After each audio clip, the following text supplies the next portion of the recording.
Стресстен мына 9 түрлі ауру пайда болады. Бәріңізге ассалаумағалейкум. Сіздермен керек арнасы. Видеоға лайк басып, комментарий қалдырып, қоңыраушаны басып қоюларыңызды сұраймыз. Стресс алудың қаншалықты қауіпті екенін біле жүріңіз.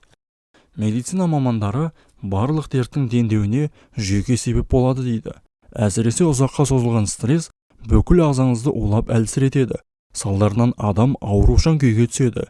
Стресс алудың алғашқы белгілері: бас ауру, тітіркену, терлеу, аяқ-қолдың мұздауы, тез шаршау, көкірек айналасының ауруы және тахикардия, бұлшықеттердің ауырсынуы, тісті шықырлату, асқазан ішек жолдарының ауруы, іш қату, іш өту, тікішектің қабынуы, құсу, салмақ жоғалту, суықтау, инфекциялық ауруларға шалдығу, иммунитеттің төмендеуі, өз-өзінен оқшауланып тұйықталу, ұйқының қашуы. Міне бұл белгілер стресстен хабар береді. Кез келген адам стресс алады, ал оны жеңу жігері мықты жанның қолынан ғана келеді.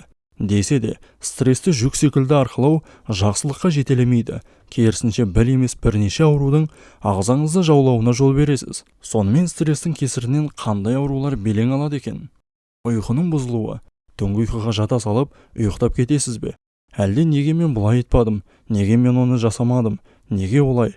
Неге бұлай деп өз ойыңызбен арпалысып жатасыз ба? Жұмыстағы келеңсіздіктер, үйдегі берекесіздік, кішкентайлардың кішкентай проблемалары, ақшаның жетіспеушілігі, кредиттің уақытының жақындауы, түрлі төлемақылар. Міне мұның бәрі сіздің ұйқыңызды қажырады. Тәтті ұйқы құшағына енудің орнына бітпейтін проблемаға көмілесіз. Әрине бұл тығырықтан бірден шыға алмайтыныңызды, сәті келгенде бәрі өз орнына түсетінін білесіз.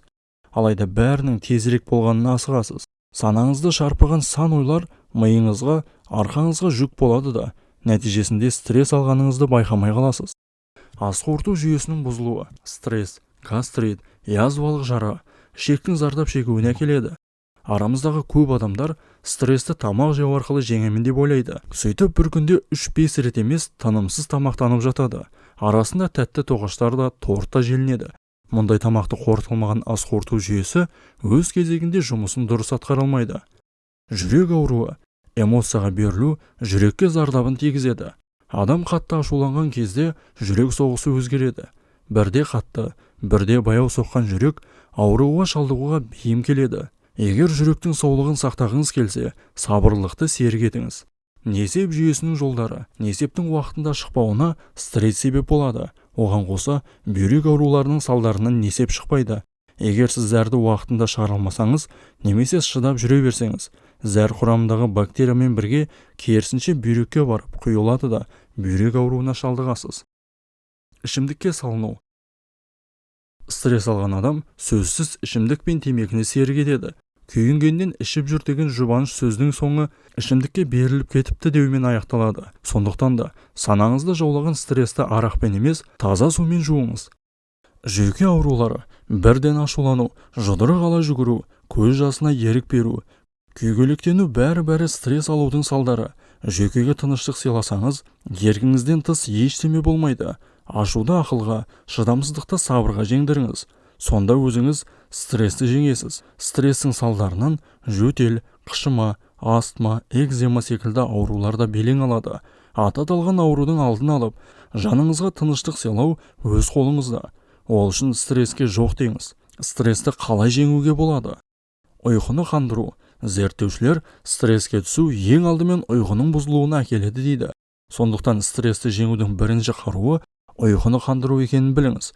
Мүмкіндігінше бір уақытта ұйықтап, бір уақытта тұруға дағдыланыңыз. Кез келген аурудан арылу үшін 7-8 сағаттық ұйқыны қанағат етіңіз.